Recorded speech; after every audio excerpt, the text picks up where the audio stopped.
Bella Ramsey était-elle le meilleur choix pour incarner Ellie de The Last of Us? Nous allons voir ça en détail dans cette vidéo, dans le calme et la tranquillité.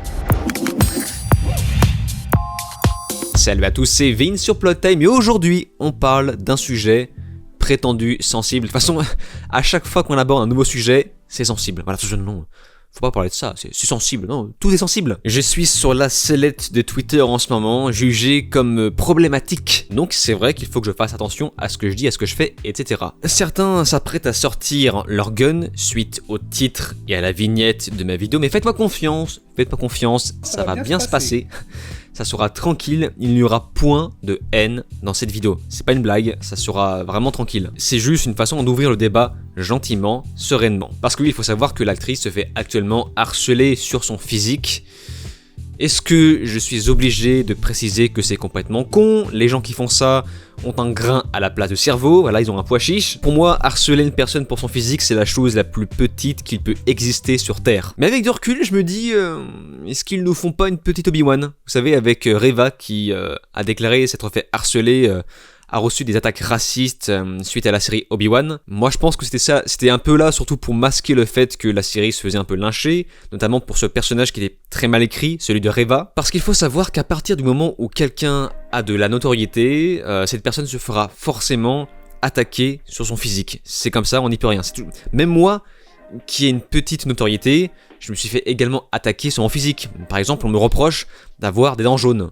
On me reproche aussi d'être sale parce que je porte toujours un t-shirt noir dans mes vidéos. C'est marrant que ces personnes se posent pas la question de est-ce que oui ou non j'ai plusieurs t-shirts noirs chez moi et que je les porte que durant le tournage de mes vidéos. Ce sont des questions qui me semblent importantes à poser, non? J'ai une hygiène irréprochable. Donc le fait de déclarer que l'actrice se fait harceler pour des attaques sur son physique, c'est un petit peu la carte joker parce que tout le monde est d'accord. Non, tout le monde n'est pas d'accord. Tout le monde n'est pas d'accord, ça se débat.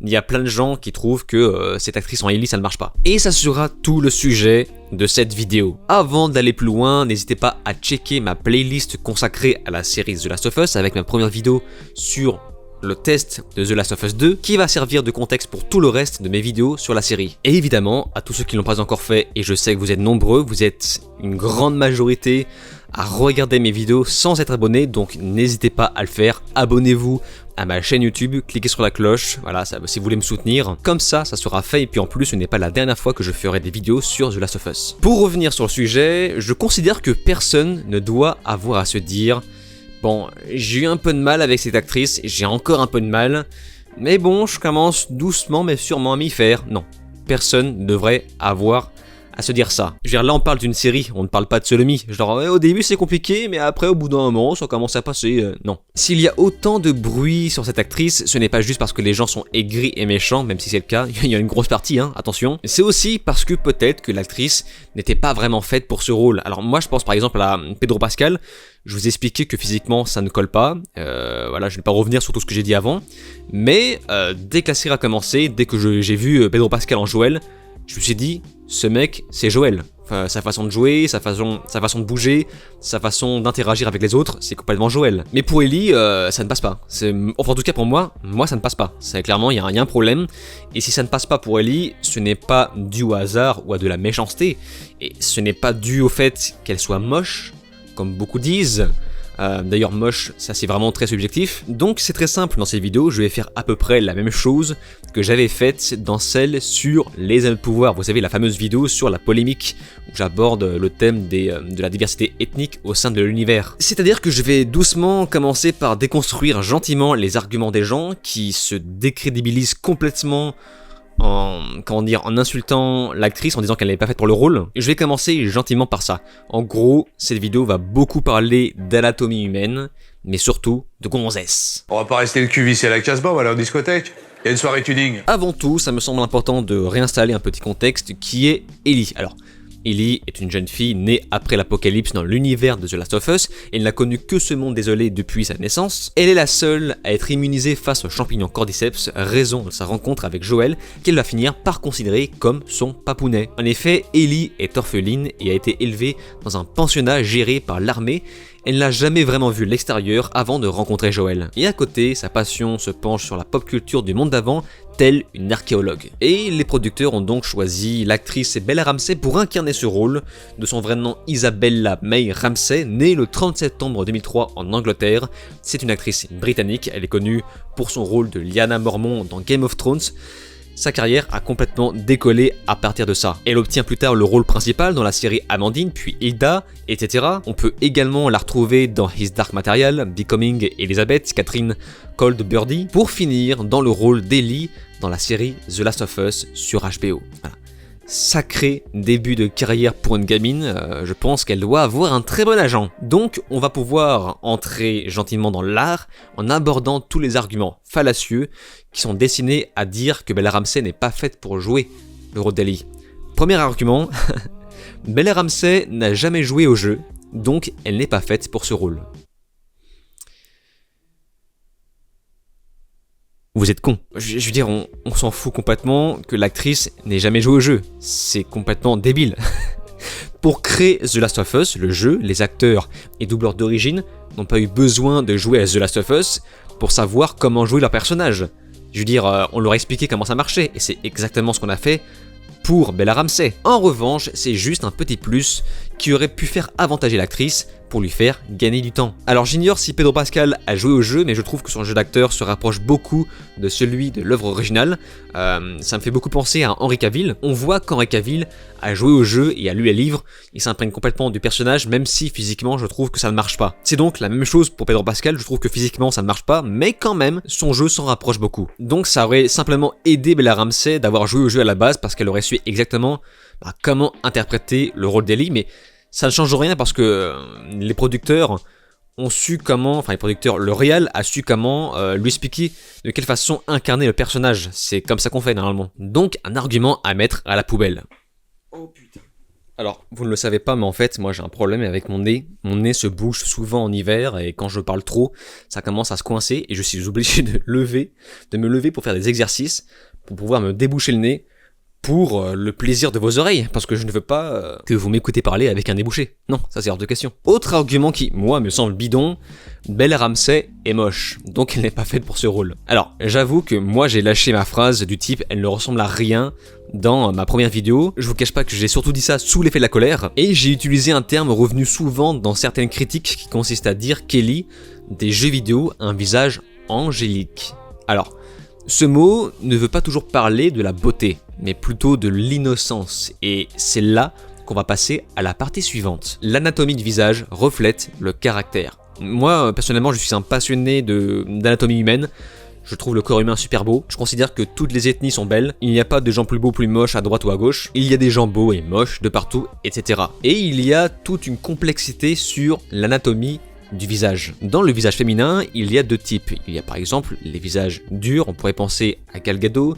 Alors, désolé pour la prononciation. Famke Janssen, je ne sais absolument pas si ça se prononce comme ça. Celle qui jouait Jean dans les premiers X-Men, qui était magnifique d'ailleurs. Ça, ce sont des femmes avec des visages durs qui donnent du caractère, avec une arcade sourcilière poussée, accentuée parfois par des yeux plus sombres, qui donnent l'impression qu'on voit moins bien le blanc des yeux, un petit peu comme des aigles. Et je trouve, alors c'est peut-être personnel, mais je trouve que Bella Ramsey en fait partie. Alors je vous invite à regarder, à la voir dans Game of Thrones. Elle a le visage bien dur avec un front avancé, ça donne un aspect sévère et tenace avec plein de caractère. Ça plus sa mâchoire un peu serrée, c'était parfaitement conforme pour le rôle de Lyanna Mormont. Et nous avons ensuite l'autre catégorie, qui est le visage doux. Pendant quelques études d'animation, on m'a appris que, en réalité, dans un jeu d'acteur, tout se joue dans le regard. C'est ce qui est utilisé en premier lieu lorsqu'on développe un film d'animation. Et on peut prendre pour exemple des films Disney qui accentuent les yeux des personnages en les faisant grossir par exemple, si jamais ils ont besoin de rendre ces fameux personnages mignons. Et ça s'applique sur à peu près tout, sur les mascottes, sur les animaux. Dans les jeux vidéo, vous aurez remarqué que c'est la même chose puisque le procédé est le même,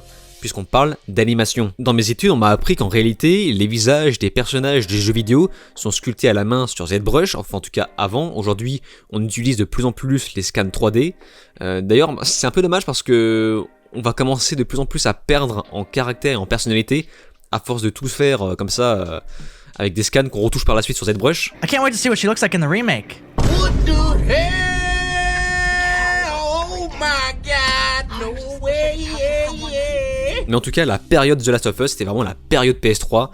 Je vous invite à regarder un petit peu l'évolution de Drake dans les Uncharted. Son visage est très stylisé au début, très cartoon, et puis il commence à devenir de plus en plus réaliste de jeu en jeu. Tout ça pour dire que les 3D artistes adorent styliser leurs personnages pour leur donner une personnalité, en les rendant légèrement plus caricaturaux. Ce qui était bien sûr le cas du personnage d'Ellie dans le premier jeu The Last of Us. Un personnage qui a été stylisé de façon à rendre son visage doux. Alors vous savez, j'ai récemment regardé le film À couteau tiré, qui est très connu, pas ouf comme film, hein. Bon, ça c'est personnel.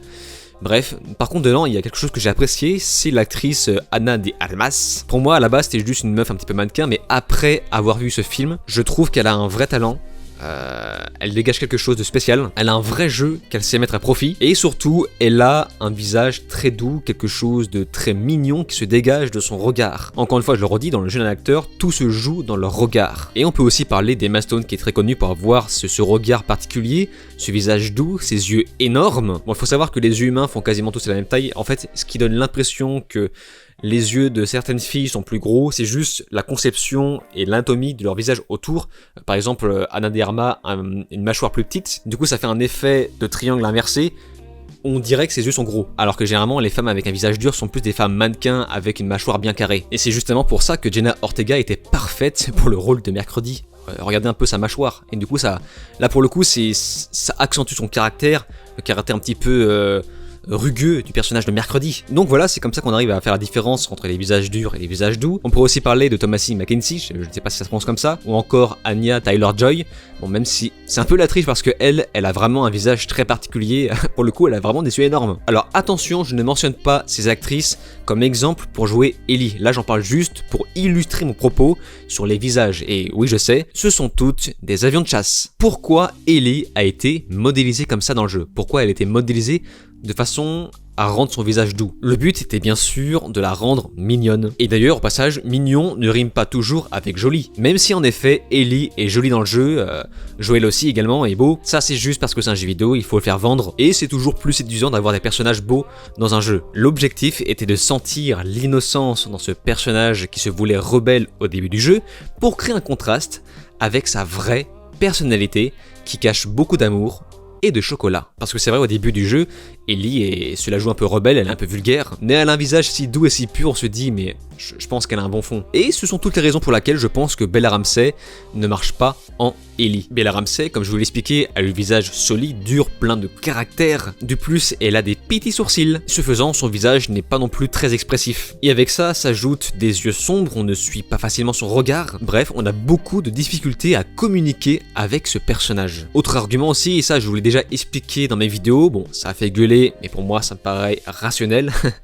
Normalement, Ellie dans les jeux vidéo est censée sensiblement ressembler à Sarah, la fille de Joel. Et pour le coup, je crois que Nico Parker aurait presque fait une meilleure Ellie physiquement, parce qu'il me semble qu'elle a un visage beaucoup plus doux. Rappelons-nous que Joel s'éloigne d'Ellie au début du jeu, justement parce qu'elle lui rappelle trop sa fille. Et son visage doux et mignon accentue sa volonté de l'éviter. Donc c'est bien beau tout ça, mais dans ce cas-là, qui aurait pu jouer Ellie? Je me suis baladé sur Twitter et entre deux coups de fusil sur ma gueule, j'ai vu certains parler de Sadie Sink qui joue dans Stranger Things, et pour moi c'est un choix plutôt intelligent. C'est un choix plutôt intelligent parce que le personnage qu'elle incarne dans cette série, vous savez, c'est un personnage un peu rebelle, avec du caractère, mais mine de rien, il y a une douceur qui s'émane de ce personnage. On sent qu'elle est proche de ses amis et qu'elle a beaucoup d'amour à donner, et c'est vrai que physiquement, il y a un truc.